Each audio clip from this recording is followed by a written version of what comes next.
Здравствуйте! Вы смотрите программу «Актуальное интервью». Вопросы ветеринарной безопасности продукции, а также проблемы бродячих собак в эти дни вновь одни из самых обсуждаемых. Как работает система «Меркурий», насколько она эффективно борется с фальсификатом, а также почему проблема с бродячими собаками в столице и некоторых других населенных пунктах республики вновь обострилась. Поговорим с нашим гостем Петром Петровым. Петр Лукич, здравствуйте. Здравствуйте, Надежда. Система «Меркурий», которая в нашей стране заработала вот уже 2 года назад, сейчас широко внедрена и призвана защищать потребителей как раз от фальсификата и сделать оборот продукции прозрачным. Оправдывает ли себя эта система? Да, безусловно, это федеральная государственная информационная система «Меркурий» была разработана Россельхознадзором, контрольно-надзорным органом Российской Федерации. Сейчас по работе «Меркурием» привлечены все ветеринарные службы Российской Федерации. Данная система предназначена, чтобы была прозрачность, чтобы мы контролировали все передвижения грузов, которые под контролем государственного ветеринарного надзора. То есть мы получили систему, раньше если была в бумажном виде, сейчас мы получили электронный вариант. То есть мы получили электронную систему базы данных, по которым мы прослеживаем все передвижения поднадзорных грузов. То есть по принципу от поля до прилавка мы получили уже просмотр данных поднадзорных грузов, идет прозрачность, и также у нас мы можем составить отчеты, другие базы данных, можем делать анализы. И самое главное при обнаружении, если отрицательные результаты будут, то есть продукция инфицирована на любом этапе, то есть по пути перемещения мы можем данную продукцию изъять и уничтожить, как у нас гласит ветеринарное законодательство Российской Федерации. Но ведь бывают такие случаи, когда в Якутске под видом местной продукции реализуется привозная. Да, бывают такие случаи, но сейчас вопрос стоит, что и покупатели должны требовать по штрих-коду, поскольку у нас вся продукция должна сопровождаться ветеринарно-сопроводительным документом, который выдает «Меркурий». А что-либо это уже без документов. Поэтому каждый покупатель вправе потребовать у продавцов все ветеринарно-сопроводительные документы в электронном виде. То есть, если нет документов, это уже предполагает подозрительная некачественная продукция. Поэтому, где зарегистрированы площадки, поднадзорные груза, они уже оформляются, начиная от сырья. Например, от молоко, где выдаивают, где сдают молокоприемные пункты, оттуда она прослеживается, например, до рынка, до покупателя. Поэтому «Меркурий» уже смотрит все этапы производства и сбыта данной продукции. Возникают ли трудности у ветеринарных служб в работе с «Меркурием»? Ну, первый год, когда «Меркурий» только вводили, народ был не освещен, поэтому приходилось выезжать в командировки, проводить семинары, проводить консультации. Сейчас все хозяйственные субъекты, в том числе молокосдатчики молока нашей республики, уже не могут реализовывать продукцию без «Меркурия», который оформляется в ветеринарно-сопроводительные документы. Без него никакая продукция сейчас не идет на реализацию. Петр Лукич, время от времени в прессе появляются сообщения об обнаружении той или иной продукции с опасным вирусом. Как вы помните, был еще и африканской чумы в мясе свинины. Вот как часто все же бывают такие случаи и какова в целом ситуация в республике как раз с этими пресловутыми вирусами? Вызывает ли она опасения? Да, действительно, это впервые такой случай мы зарегистрировали.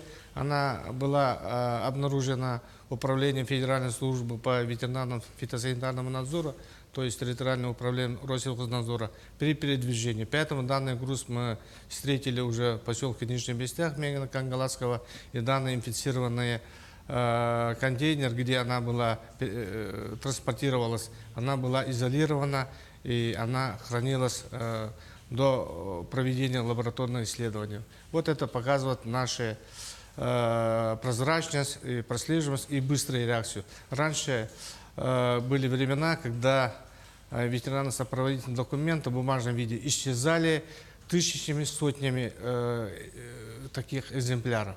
То есть была кража или продажа этих документов. Сейчас такое не происходит, все идет через электронную систему документооборота. Да?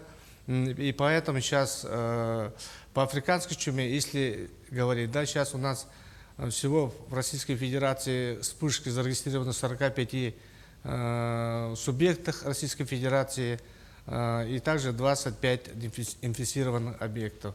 Ну, африканская чума свиней – это вирусное заболевание. К сожалению, в данное время сейчас нет вакцины, нет лечения, поэтому где-то за 10 лет в Российской Федерации уничтожено и сожжено более 1 миллиона голов свиней. Поэтому сейчас вот был я в командировке в сентябре в Забайкальском крае и Амурской области. Там в Амурской области сплошь идут ежедневно, еженедельно идут вспышки африканской чумы свиней. Поэтому сейчас мы должны уже требовать все документы, электронно сопроводительные документы, по которым перемещаются все груза, в том числе и сено, и фураж, который проходит. Поэтому сейчас мы должны зорко следить только Федеральным государственным информационным центром «Меркурий». С наступлением холодов обострилась также проблема и с безнадзорными животными. Пункт передержки, как известно, переполнен. В какой части здесь может решить проблему ветеринарная служба? Если начинать по передаче полномочий, 2 апреля 2014 года по федеральному закону 131 это полномочие ветеринарная служба передала местному самоуправлению, органам местного самоуправления, муниципального образования. Поэтому мы сейчас контролируем переданные полномочия за все, за безнадзорных животных сейчас отвечает органы муниципального образования. То есть муниципальные органы, они отвечают за контроль за безнадзорными животными. То есть сейчас в Якутске сейчас идет массовый отлов безнадзорных животных, поэтому мы еженедельно, хотя эти полномочия были переданы, мы все равно живем в одной республике, поэтому мы держим ситуацию в пульсе. Поэтому сейчас еженедельно 2 раза мы проводим совещания совместно с мэрией города Якутск. Поэтому сейчас, вчера мы совещание решили, и мы подняли ветеринарную службу, чтобы провести, помоги построить домик нашим младшим братьям. Да? Поэтому сейчас пункт передержки переполнен, и мы хотим построить домики, там порядка на 100, на 200 голов мы должны увеличить. И там будут в дальнейшем будут обитать агрессивные животные, то есть собаки. А так у нас федеральный закон 498 гласит, если мы поймали безнадзорное животное, мы проводим стерилизацию, кастрацию и обратно мы выпускаем в среду обитания. Поэтому, к сожалению, у нас численность безнадзорных животных не сокращается, а итоги стерилизации и кастрации будет, мы уже будем наблюдать через 5 лет, как гласит федеральный закон. Ну, в этом федеральном законе нету таких, не ушли такой момент, что кастрированные и стерилизованные собаки могут сбиваться с стаи, и они уже тоже составляют угрозу здоровью людям. Поэтому сейчас этим вопросом мы активно занимаемся.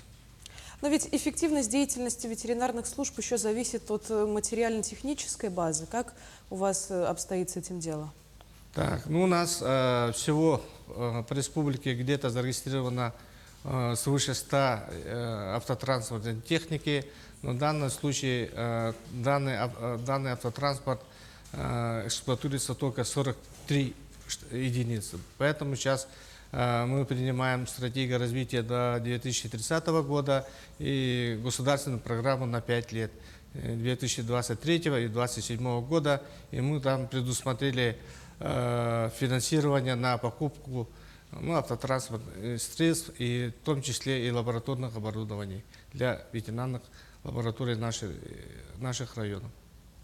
Петр Лукич, год завершается. Какие главные итоги вы можете обозначить для ветеринарной службы в этом году и какие планы вы ставите для также ветеринарной службы на будущее? Спасибо. На этот год мы, как бы считаем, мы сделали переломный один шаг вперед. Это мы укрепили материально-техническую базу, то есть по поручению главы республики Арсения Сергеевича мы достроили 2 объекта. Это первый объект — складское помещение для хранения лекарственных препаратов, которые применяются в области ветеринарии. Это будет склад уже на балансе нашего департамента ветеринарии.